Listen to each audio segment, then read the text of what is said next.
Safe, Dave. Yeah, you all right there? Yeah, I'm trying to get my chair all organized over here. You know what? If you got to get in here, you got to be ready to go, ready to roll. It seems like you're fumbling a little bit. No gates or lights. What's that talking about? That means you come to a intersection or a train section that doesn't have lights or gates out there in the country or somewhere. You got to look both ways before you cross the track to make sure nothing's coming. Make sure nothing's coming your way to get hit by a train. You actually have nothing a protection other than your own senses. Yeah, the train's something you don't want to get hit by. You know, something to hit a coyote or hit a moose or a deer. But a train, let me tell you something. You don't want to hit it, and you don't want it to hit you. Drive safe. What a crazy year 2021 has been. It is, and it still is. It's not quite. We got a few more to go. Yeah, a couple days left to go. But in general, I don't think anything else more crazy is going to happen that's already happened. What's your craziest thing for this year? I mean, of all the news stories, what is it? Oh, man. That's probably going to be probably something that I think back on. But, you know, I all the shortages, basically all the shortages. Anything? Is it just chip shortages or just all shortages? Just all shortages. I have tonic water. But, I mean, it just depends. We're getting used to, and I find it odd as Americans, we're getting used to finding empty shelves, you know, and not shocked at all or not put off by it. It's just something that we're coming to accept, which never in history have we done since the 40s. So I find it very odd that we're doing that. I mean, you know, not since the war. I mean, the World War II. We're seeing empty shelves, and you know, we are, believe it or not, we've started to accept less service. Oh, yeah. You know, primarily because there's just not a lot of help out there. I was talking to my daughter yesterday, last night on the phone. My grandson went to the hospital, and she says she went to the hospital. She says it was unlike anything she's ever seen. She goes, she went to 3 different hospitals. The last one she waited for like 8 hours just to get in. And when she got in, I mean, she said there was people lined up in the hallway. They were doing like, even her son was out there at the IV in the waiting area. People out there with COVID, people out there with broken shoulders, broken arms. And the answer was there wasn't any nurses. They had a brand new, and she asked him, what happened to the children's center? And because of the lack of nurses, it's shut down right now. It's just, and it just, so it shocked me. Just listen to the stories. It made me think, oh, my goodness, are the hospitals getting to that point again to where they're so backed up? Now you go into the emergency room, you've got to, she said you had to wait in line to get in, to get checked in. She goes, it was like TV. It was like that when you see the emergency rooms and those things, and it's nothing like that in real life. That's how it was. Yeah, that sounds a lot like, and you go to the big cities, you encounter a lot of that. So she said that. So she goes, come on, I'm in Wichita, Kansas. Right, I mean, in the big cities, you don't expect that here. Right, exactly. And I think the medical profession has seen a strain for 2 solid years. They're on the verge of breaking. I mean, and it's not getting any better. I mean, it's just not. Right now, it's trending upward. It's not trending. You think it's trending downward? I mean, it's not. It's not trending downward at all. No, I mean, again, we're at that part of the season, but we knew it. We called it a couple of years ago. Was it 2 years ago when COVID first hit, or was it last year? Last year, right? Yeah. It's insane. So we called it last Thanksgiving when we said, hey, if you're out there, if you're driving for a company, don't go home. Right. Don't go home. And so here we are. We're coming to a Thanksgiving season, right, in which everybody went home. More people definitely went home this year, more travel than last year. Absolutely. And so it just takes a little while for those peaks to go on, right? So now we're starting to see those peaks from the Thanksgiving season. We have not yet seen the Christmas peaks yet. No, those that are sick right now, they're not sick from the Christmas gatherings. No. They're probably sick from the Thanksgiving gatherings. And we still have the all-important New Year. Yeah. And let me tell you something. This is another year that just stay away. Work. There's work out there. Go to work. Find something. Volunteer. Don't go out and party this New Year. We're just not out of the woods yet. No, we're not out of the woods. And like I said, it's on an upward trend. They anticipate as many as 50,000 more people into the hospital systems within a week. That's just That's overwhelming, and they're already strained, like you said, right? They're already pushing it, and we're going to see another resurgence of the hospitals across the country at max capacity again. So So it's not true?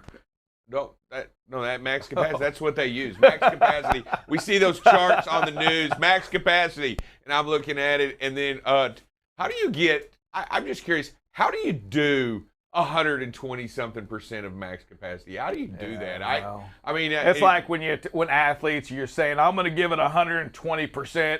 It's impossible. I mean, really, all you can give is 100%. I mean, is it max capacity, max capacity? I mean, you can get just only so many people in a phone booth, right? Yeah. I mean, and then after that, there's not any more?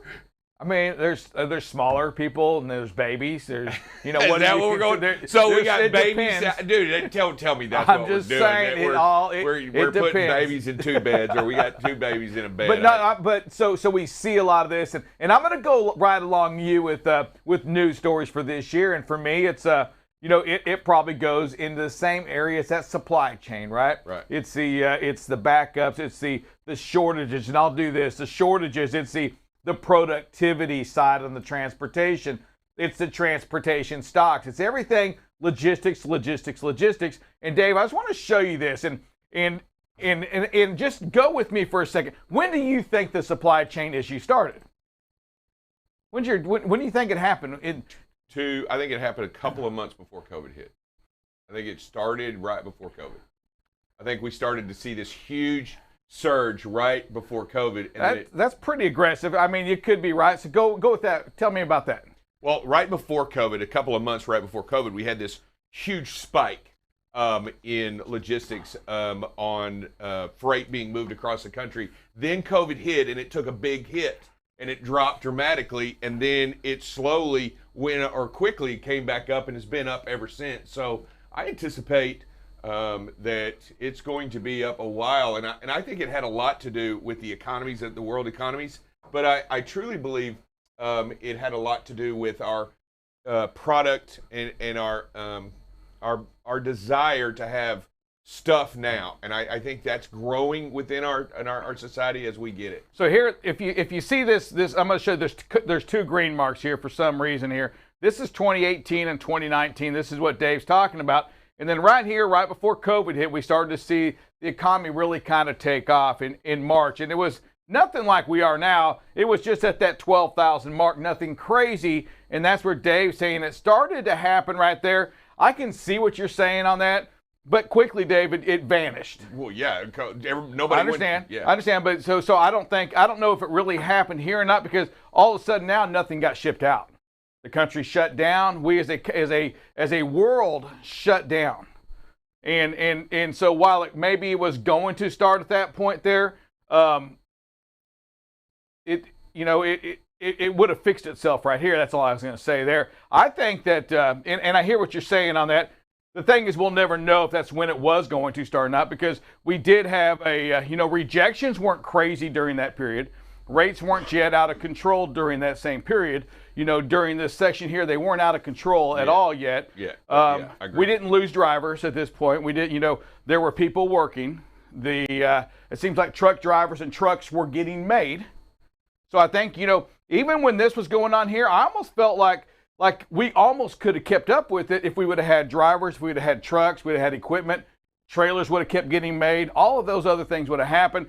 I think that we definitely wouldn't have been the same thing as it is today, right? That same crunch. But I hear what you're saying on that. That's where we went. And look at that drop, though, we look at this year. Talk about news stories, Dave. All of a sudden here, the world shut down. Yep. And look where that volume dropped down to. And it kept going down. It wasn't even the lowest point yet. We had to go down all the way into that July before the freight started taking off again. My thing that I really do believe in is I thought we as a country, we as economists, we as manufacturers, as shippers, as trucking companies, we in this industry, we didn't pay attention to the data. And the data said right over here in August, hey, this is your new norm. And so from August of 2020, just go with me for a second, from August of 2020, we kept expecting this. We kept, we kept hiring drivers and training drivers, expecting freight to be at the 10,000 mark. shippers and receivers. They refused to pay higher rates because, well, the rates are down here. They're always down here. If I look at my historical data, everything forever always says down here. And what we failed to recognize was the new norm, which started about that August 14th, August 15th year. And I do think today, finally, we in this industry, I think we're finally there to where we say, you know what? All right, I don't care what happened in the past. I don't care. This is what's going on right now. We look at our freight volume today compared to, say, last year. We're still a little bit higher than we were last year. We're up here right now. We're still higher volume than we were last year during this period. Now it's just going to be what happens next, right? Here's the blue right here. This was the February of 2021 coming in behind us right here. I think, Dave, we're going to stay somewhere in that realm. Maybe not 15,000, but somewhere remarkably close, 13,000, significantly higher than years past. And that's where we've got to get ready. As a country, we've got to recognize that, you know what, we have another year of crazy freight that's going to happen because the market still, the warehouses are still empty. There still are the same driver shortages out there. We still have an economy that people are just are spending money still right now. There's still being money spent. Even though the country's not throwing it in like they were, there's still money getting spent right now. Inflation's real. I think we've all recognized that. Wow, what a story that's been in 2021. I mean, it took us forever to recognize that word inflation. We didn't want to say it. What was the word we were using instead of inflation? Transitory. Transitory rates. That's what they were talking about, transitory prices. Yeah, which we all knew, or some of us knew, was not probably the truth after seeing everything happen in logistics. I mean, even the treasurer was saying transitory the entire time, and now those things have changed. And I expect, I truly expect the Fed to make a move this year sometime, maybe a couple of times, maybe a couple of small incremental moves to try to stem what's going on. And how will that affect the economy? I mean, how will that affect the way we spend money? I think their goal is to do it very slowly and very slightly so that it doesn't scare away investors and buyers. Well, you can't really raise rates even that high enough to fight inflation, because if you raise it too high, well, then guess what? To service the debt, the national debt goes up trillions and trillions of dollars. So you're kind of stuck between this rock and a hard place where you can't raise interest rates because the debt will go up, but if you raise interest rates, to service that debt costs more. And that's something we're not really thinking about. And they say incremental, like 0.25%. That's not going to do anything to fight inflation. Well, and I agree. I do think it does fight inflation. I think when you raise the interest rates and you make it more expensive to buy and borrow money, when I think it becomes, and when you borrow big amounts of money, 0.25% is a lot of money. I mean, when you talk about big dollars and big cents, we're talking about a lot of money. And I think if you do that incrementally over the year and you get up to 0.75 through the year, you have to do something. You can't let inflation do what they call runaway. I mean, it would destroy the economy. And you have to, can you imagine if we had runaway inflation and it got up to 20%? I mean, it would it's already at that if you factor in housing. Okay. Because the way they measure housing is as homeowners equivalent rent, which is what you would think you would rent out your property to, and that's a survey. It's not taking the actual statistics of what the rent is. So the Fed gooses those numbers. Yeah, but okay, and I agree, housing has a part to play in it, but it's not the overall. When your basic goods, and I know housing is one of them, but when your basic goods like food, okay, I'm talking about your food on the table, and what it does is when it forces Rick or someone else to pay more to pay their people to come to work so that they can buy food, and then all of a sudden they in turn, and it devalues the money. When you have runaway inflation, how good's that dollar? How good's, if it's at 20%, how good's that dollar next year?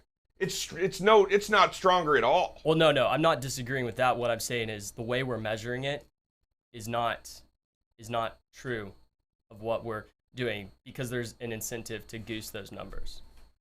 Okay, what do you? Okay, now. Let's. I'm not going to go. Let's go to a break. No, let's go to a break and come back. Theory. No, this isn't conspiracy theory. I'm just saying, politicians' interest. If inflation goes up a lot, then they're not going to get elected. So why would you want to? You would want to do some other quick accounting methods to lower what seems to be the true inflation number. Okay, so now back to you in 60 seconds. BCB Live, safest station in the nation. I'd rather.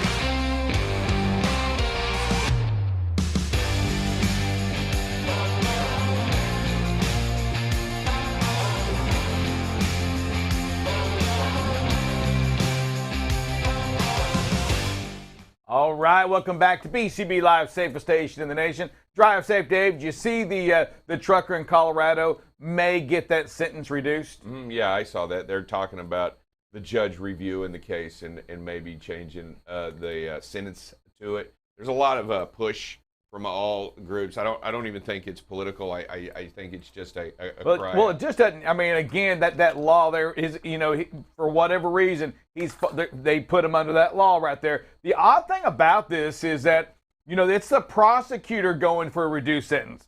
The prosecutor, and that's usually not what happens. It's usually that defendant that comes to that, and that's really the odd thing, where the prosecutor's saying, look, I think we're going to, we want you to review this, and we're suggesting 20 to 30 years. Yeah, okay. So I think that has a lot to do with the prosecutors, not only their viewpoint on the case, but they also don't want the reaction to where their case is invalid, or their argument was invalidly made about how that this guy needed to be punished, and because they're saying all along this was no accident. That's the prosecutor's whole case, and if you go back and say that it was. And if you actually state that it was an accident, then it wasn't with intention, and it loses its strength in case and in court. But so what are your thoughts then on the 20 to 30 years? I think too strong, the right call, not strong enough. I think 20. I think 20, and with good time and behavior, I don't know. You can get out in probably 12, but I think that's probably fair. I struggle with this, Dave, and I guess here we go. Right here, it's safe to say. And here's the part that we're so many of us are on this side. We don't know really. We're kind of on both sides of this thing. Is it strong? Is it strong enough? But here it is right now. How many of you have got a ticket? How many of you have got a ticket for brakes out of adjustment? How many of you have gotten a ticket for tread? It's not within the 230 seconds or greater.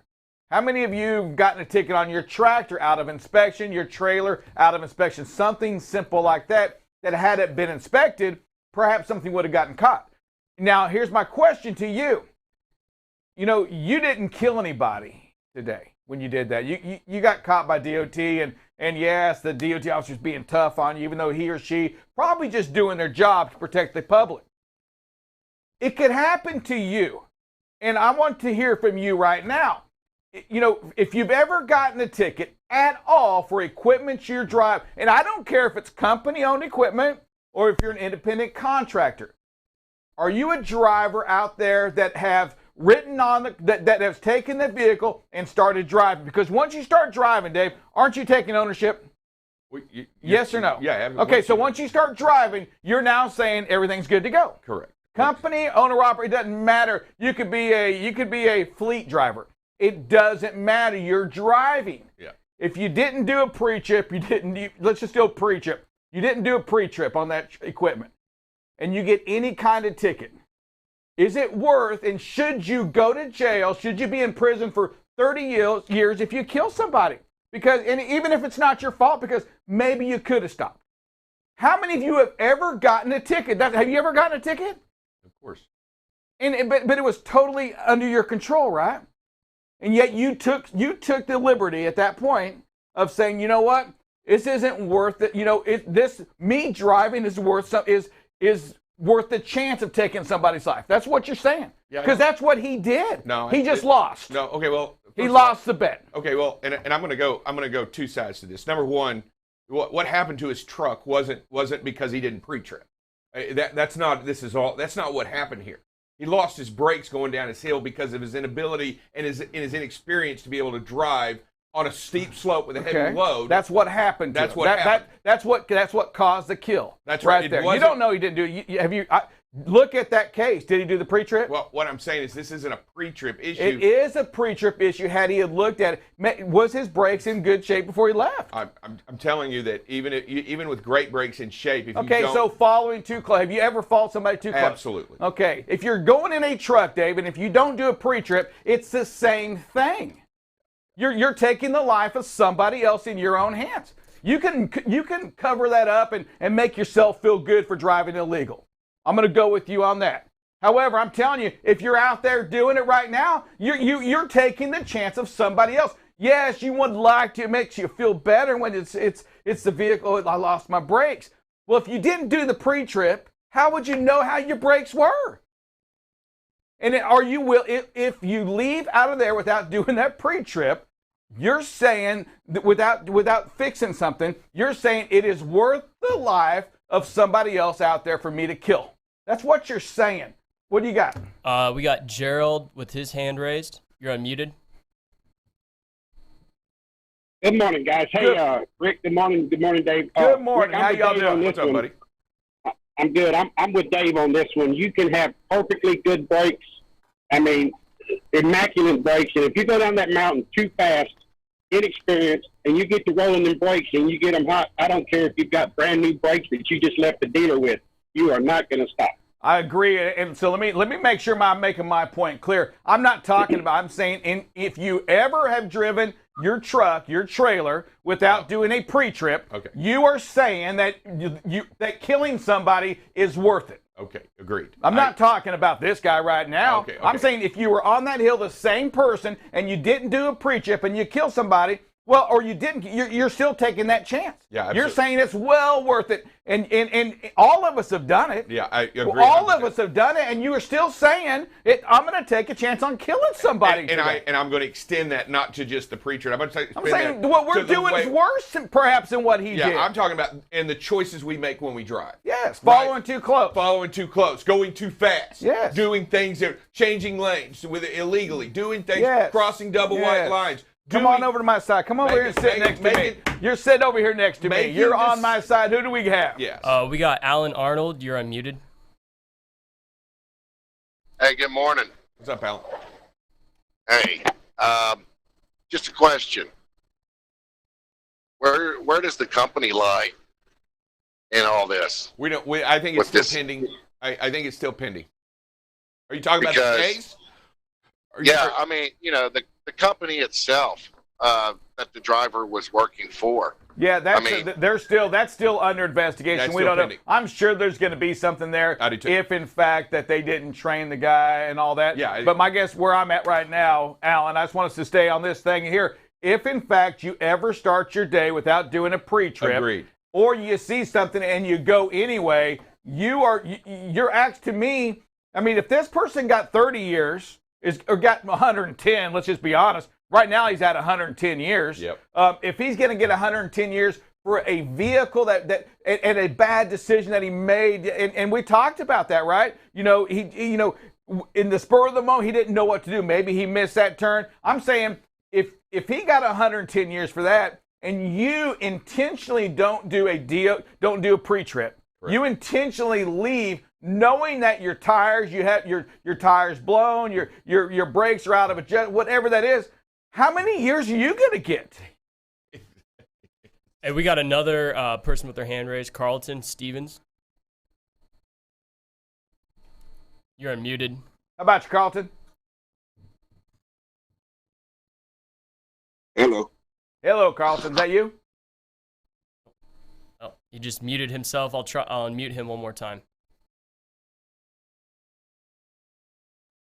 Hey, Dave, while we're waiting on him, I mean, you see where I'm going with this, right? Absolutely. Absolutely. The choices that we make, whether it's a pre-trip or how we drive or any of the decisions that we make, if they aren't within the best interest of safety, then you're leaving yourself open to, and what punishment is equitable? What really should we be? Yeah. And I'm telling you that if you're willing to risk somebody else's life because you don't feel like it today, then I'm telling you, then you should be punished, right? I mean, safety is that important. Well, yeah, and it's, I mean, it just doesn't make sense. I'm saying you have to do that pre-trip, and again, I'm going to say and that means if you're in a bad accident.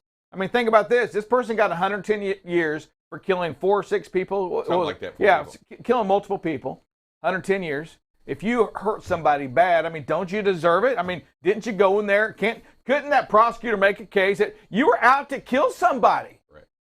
Yeah, that's the case that I've made every single time, that if you do the pre-trip every time and you do it the same way every time, that if somebody ever asks you, did you do the pre, you can sit there and honestly say, I do it every time. Amen. And that's not on that company. There's a lot of things that are on the company. That's correct. Let me tell you something. When you're putting drivers out there on the road that don't deserve to be on the road, when you have a driver and you look at their PSP, and if you're not familiar with the PSP is, Drive Safe, you know what the PSP is? Yeah, that's basically their driving That's record. Your driving history. We know what you did. You know what's that movie? We know what you did last summer. We know what you did, I think, the last 5 summers. Yeah, we know what you did. Far. We know what you did. We have a good snapshot of what you've done with the law, right? Not necessarily what you do in your habit every day, but if you continually do the wrong thing, you're eventually going to get caught doing it. And if you're that company, and we've said this for, my goodness, for years on this show, is this right now,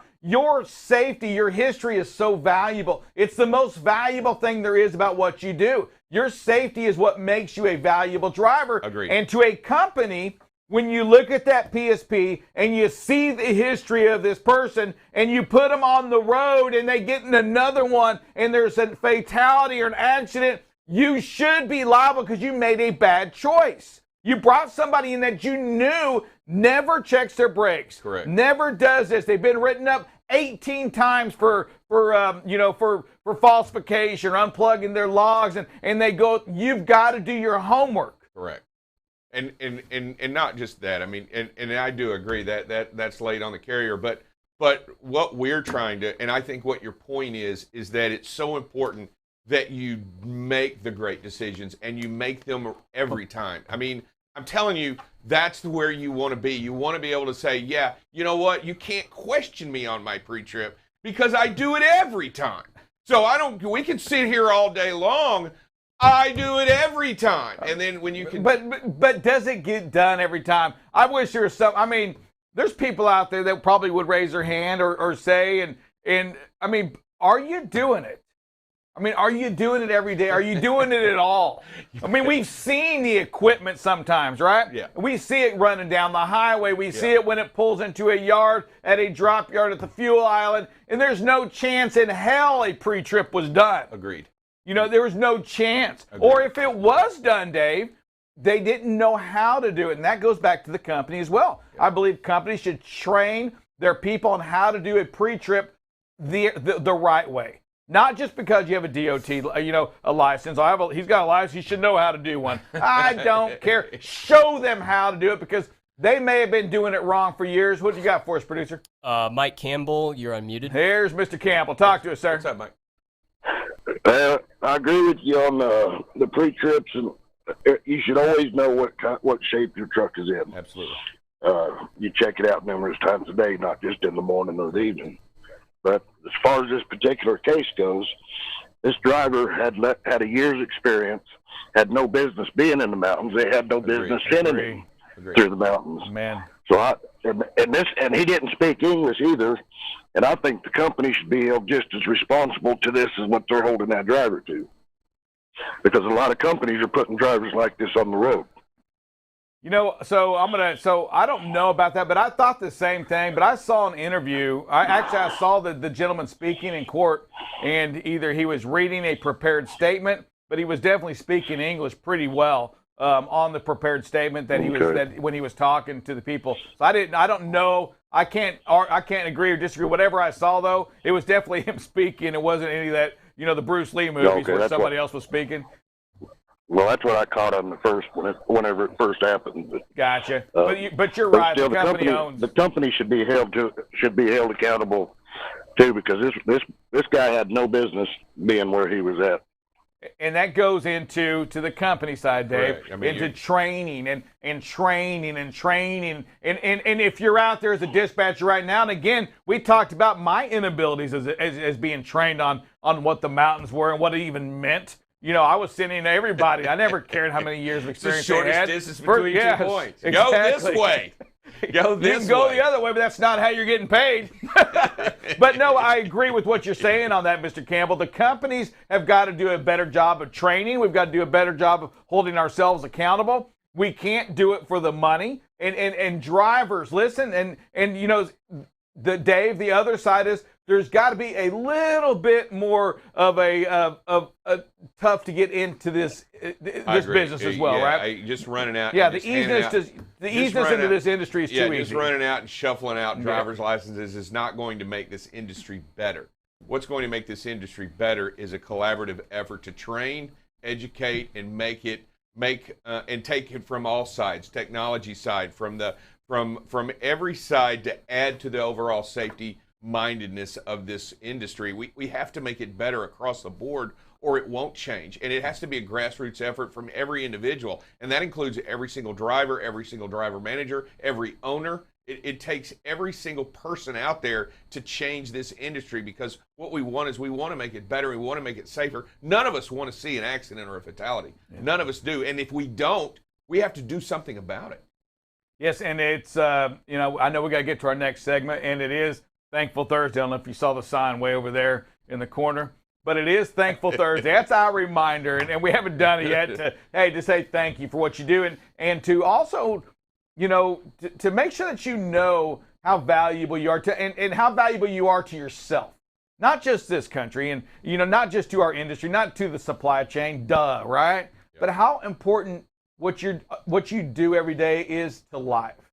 And what we want to make sure that you understand is as we go into these next 2 or 3 years, safety is what's going to pay.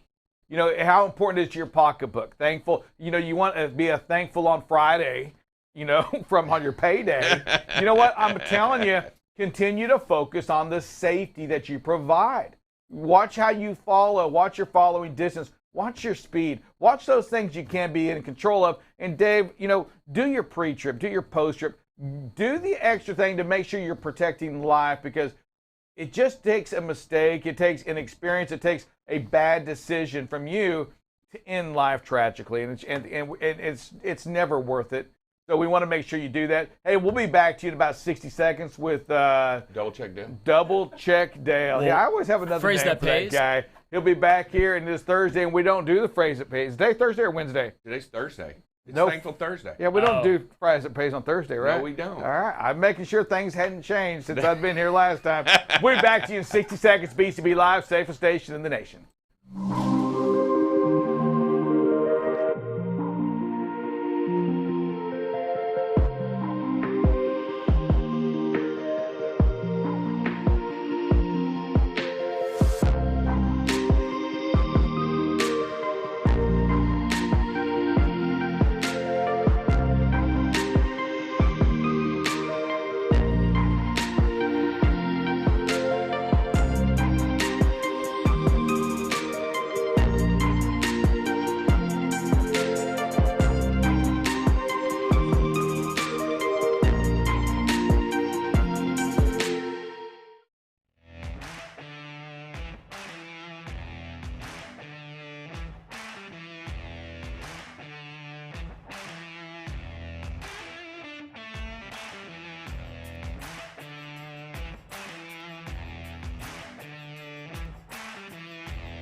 Hey, good morning. Thankful Thursday. Welcome to this Safety Edition to BCB Live, the morning show. We're going to do some traffic, then we're going to take a look at some weather, and then we'll take a short break. The traffic starts off in the Dallas-Fort Worth area. Of course, it's that holiday week, and so traffic has been extremely light in the mornings, and it looks the same way over there. No issues to speak of over on the Fort Worth side. A little bit of a tie-up on the southbound lanes up in Louisville on the Sam Rayburn. But other than that, you know, things look really, really good in Dallas this morning. Just a light traffic day. Going up to down to Houston, going down to Houston, and Houston's the same way. Like I said, it's that holiday week. Traffic every morning this week has been extremely light, extremely good. Not a lot of tie-ups or traffic concerns. And Houston is the same way this morning. Nothing major going on that we can see down in the Houston area this morning. So if you're down there, enjoy your commute. Kansas City, even on heavy traffic days, Kansas City looks good as it does this morning. There is nothing to speak of up in Kansas City. All roads coming in, all roads going out of Kansas City look good. Chicago, same story there. Even the loop, even inside the 294 loop going into downtown Chicago looks really, really good this morning. So if you're out in Chicago, things look really good travel-wise.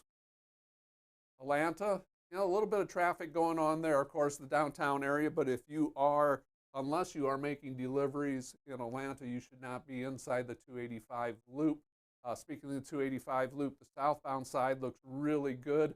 There is a tie-up and some slowdown both directions on 285 over on the east side around the Clarkson area. Look for some delays and some slow traffic there, so make sure you slow down, increase your space there. That's the Clarkson area of Atlanta on 285.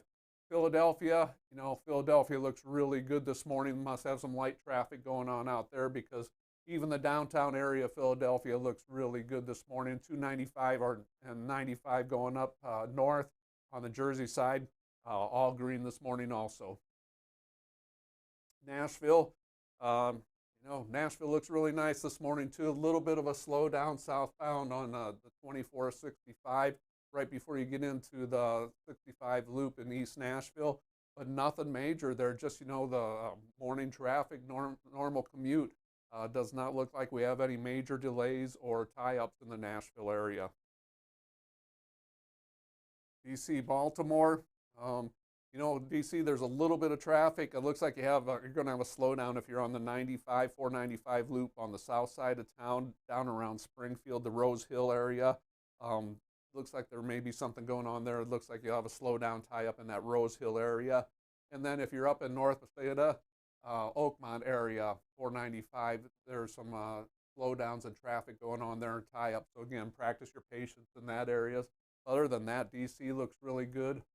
Going up to Baltimore, the roads look really good. 295 going to Baltimore look clear this morning.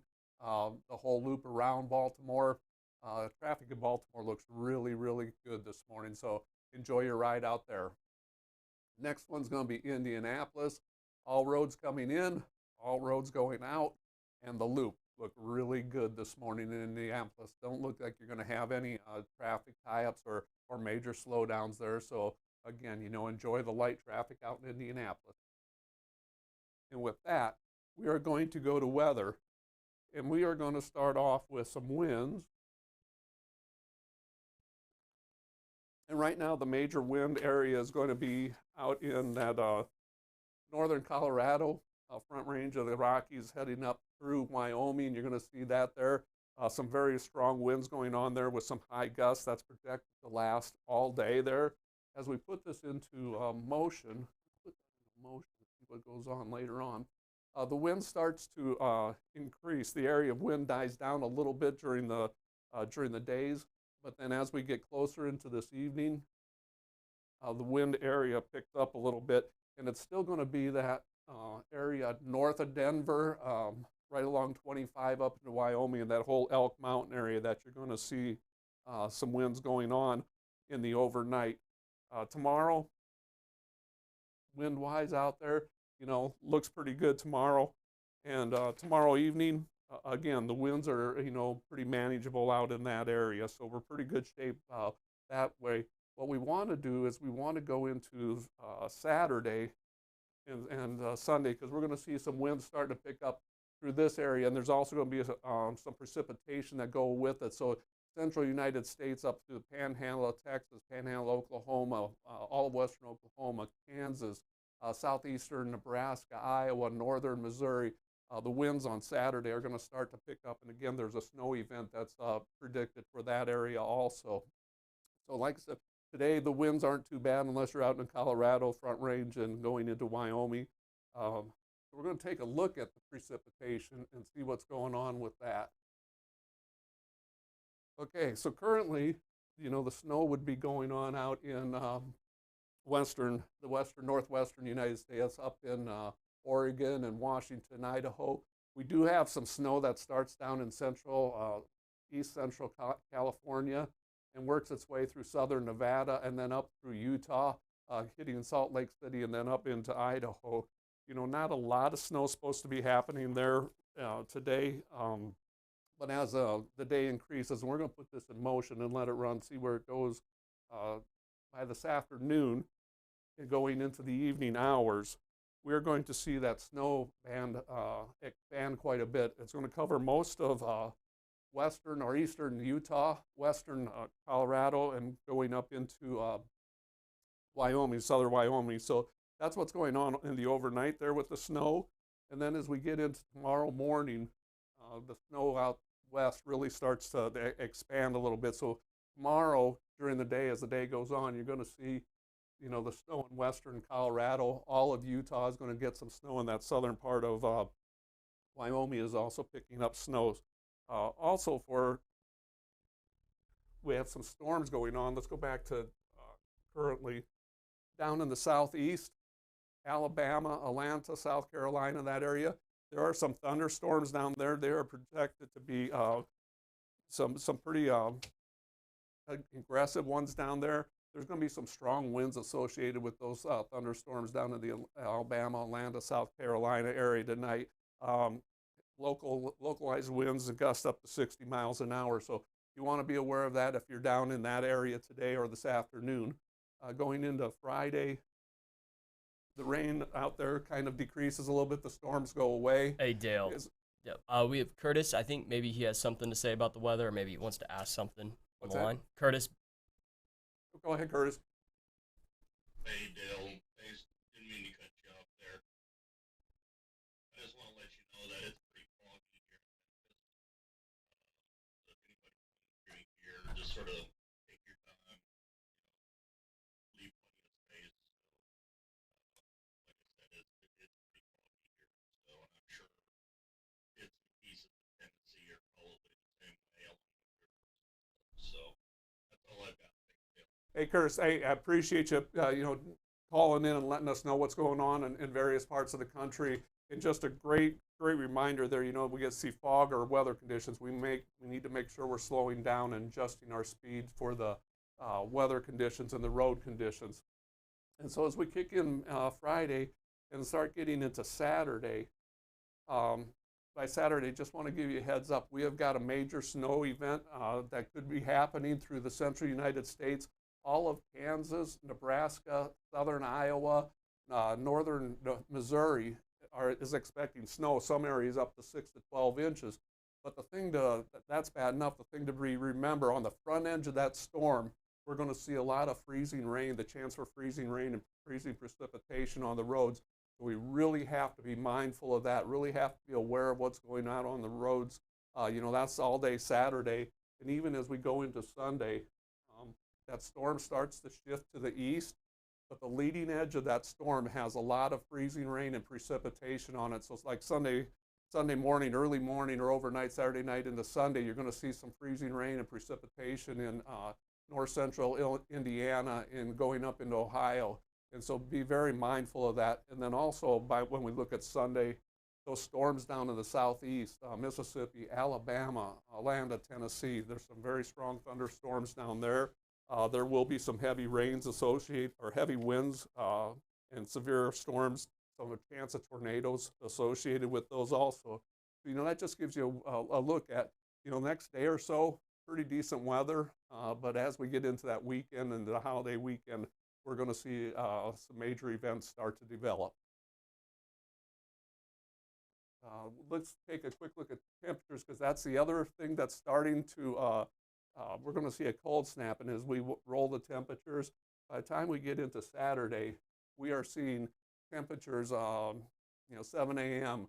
Fargo is negative 28 degrees, but Iowa City is 14 degrees. So we're really starting to see those cold temperatures come down. Kick that into even Saturday afternoon. Kansas City Saturday afternoon is projected high of 13 degrees. And so, like I said, that leading edge, wherever there's precipitation on that leading edge of that front, we're going to see a lot of freezing rain or a chance of freezing rain precipitation. So be very, very mindful of that. And with that, we'll take a short break.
Boy, just some, I watch these videos every day, and it still gets your heart going, right? I mean, you see the close calls, you see the four-wheelers, you see the fires going on, and it's just crazy how many things, in the course of a day that a driver sees, goes through, how many times he or she may cut somebody off, how many times they're cut off, how many times, in that 8-hour, 10-hour driving day that they have an opportunity, Dave, to make a 2 or 3 second mistake that can just be, can be horrific.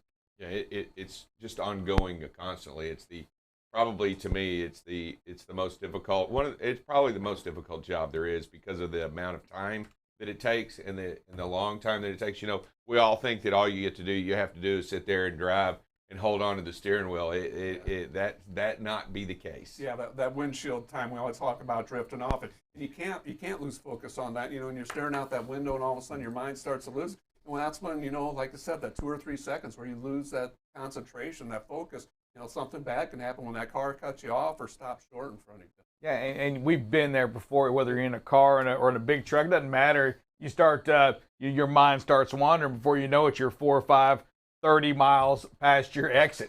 And you're like, what the crap just happened, man? Where am I? Where am I? Or you're that vehicle coming from the 4th lane all the way over the exit because I gotta get off. Oh, yes, because your little phone said, hey, accident up ahead, this is the quickest route. And it's going to save you 25 seconds. So you better quickly move over 4 lanes and endanger the life of everyone on your way across there. Weather, big time coming up on us, right? I mean, we saw that weather just come down, and weather truly does astonish me. I mean, it's amazing to see how, it can be 70 degrees here today. I think we'll wake up Saturday, it'll still be like 70 degrees. Quickly, it will get cold. Yeah, they're quickly. They're talking about 29 as the low on the same day. So should be below freezing at some point by the end of the evening. Cover your plants. Yeah, cover your plants. Yeah, cover the plants. Make sure you do all that. Oh my God! I'm going to say this too. So here we go. We talk about staying in front of that storm, and Dale, as we talk about this storm, let's face it, there's going to be ice and snow with this storm, and it's going to go all the way through the week. It's going to start on Friday, and its way up till next week. And if you're in that front part of that, and it's raining and it's beginning to get cold, Dave, at what point do you realize? I mean, what are some of the signs? And Dale, I know you have something going on there, but what are some of the signs, and you both ex-drivers, to know that, okay, you know what? I need to slow down, or I need to get off the road. I need to check the temperature. What are some of those signs that you see? To me, it has a lot of indication about what's going on in the windshield. That thing that I'm looking at all the time, the water freezing up on the windshield, freezing up on the mirrors, changing. Also, the bridges and overpasses are starting to show that sheen that we see, and you can definitely tell quickly when it changes dramatically.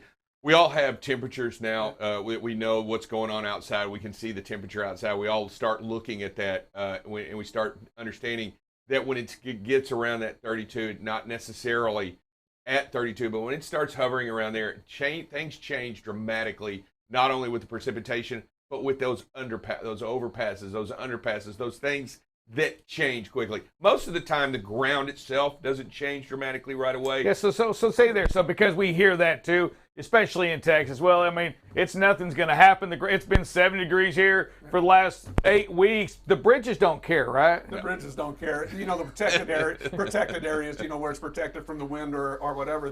Those are areas that freeze up a little bit earlier. For me, it was always when I was driving, if there was a spray coming off your tires and all of a sudden you don't see the spray or you don't see the mist coming off your tires, that was always kind of an indicator. Hey, better slow it down now because it's getting slick. So. Yeah, it just, you get to that point where you also start worrying about the four-wheelers around you. You start worrying about what they're going to do because they're not changing. They're still doing that 85 mile an hour because they're not relevant. So you start worrying about where they're going, and you position yourself in a little bit safer position over in the right lane, or you start backing off and you try to get out of the way of the crazies. You know what I mean? Because they're out there. And let's just say you get your truck and your trailer and it's brand new, or you just got all the tires replaced. You get 30 seconds on everything right there. Woo-hoo. Does the ice care about that? No. Yeah. Ice doesn't care. Ice just doesn't care. Because you can have all the rubber you want, but it ain't sticking. I mean, I don't know if any of you have worn tennis shoes right on ice. Those nice grip tennis shoes for the court. They don't grip too well when you step out of the truck on ice, and they go right out from underneath you. Same way with the tires. I mean, it is the exact same thing. And you know what? Ice is probably one of the most unforgiving surfaces ever, because you just don't want to be on it. Yeah, and this is our first big winter freeze across the country that we're going to see. I believe it is. So it's the biggest one that we've seen, and starting the year. So we're going to start the new year off with a lot of practices that we've got to put into play. Make sure, right, that you're following the weather and knowing where you're going to, right, what you're waking up in, what you're going to wake up in. Be prepared. Be prepared. Do a pre-trip. Make sure that your coolant levels are there. Make sure that you're ready for this. And being ready means, again, we talk about traveling and is being ready to pack your patience. Give yourself that time. Be ready to make the decision to protect life. If you're a company out there, listen, we're going to encourage you to stay focused on what BCB Live is showing and what we're suggesting. Oftentimes we'll put some things to say, hey, don't run in this area. Hey, follow it. You know what? It doesn't do you any good to take a chance with the life of a driver or the life of anybody else on the road. It's never worth it. It's never worth it. Don't make a decision on money, right? And so many times we've seen that where drivers, I got to go, I got to pay the bill, or companies will, we got to keep running. No, you don't. You've got to protect life, and you got to make sure that you don't get into that bad accident. Yeah, they're, believe it or not, the roads are going to clear. I mean, I don't know how to explain it. They're going to find a way to get the roads clear. They're going to find a way to get the open. They're going to find a moment in which you can go. Don't push it, is what we're trying to say. Don't ever push the limit. Don't ever push it to where it's a situation that you don't want to find yourself. Because too many times, I'm guilty. Get out of the truck stop and you get out there and you go, wow, I should have never left that place because this is scary. And then trying to find another place. You know what? There are moments that you have to make the right decisions. And I'm going to tell you, communicate with dispatch, communicate with your driver manager. Make sure that y'all are thinking alike and what's going on. The driver manager can't see what you see. And can't make that judgment call right there, but you know what? They can be informed of what's happening, and they can understand where you're coming from when you make those genuine decisions about what's going on. And the other part of that communication, too, is that it gives us, and Dale, you in a safety perspective, when a driver calls in out of Iowa and gives you what the weather's doing there, it allows you to make a better decision so others don't go in that direction as well, right? Absolutely. Like Curtis calling in with that fog, we look at all the maps we want, but, he's out there living and sharing it, and that's just he's in it. Yeah. And I'll tell you what, there's probably, ice is scary. I hate fog. I mean, I hate not being able to see. I mean, that's right.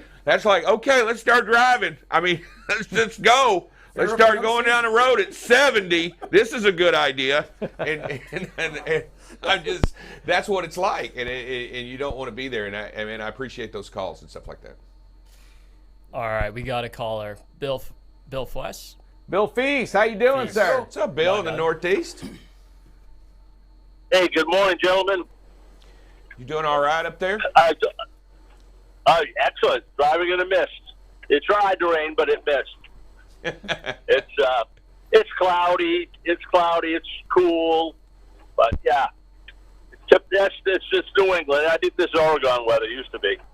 Oh. Hey, a little bit off topic.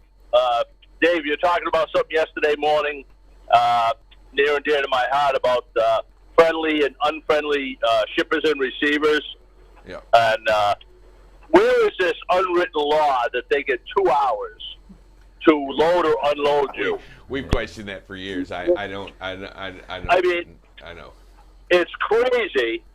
It's just crazy. I happened to make a delivery to a Walmart distribution yesterday, and they said, it's going to be between 2 and 4 hours.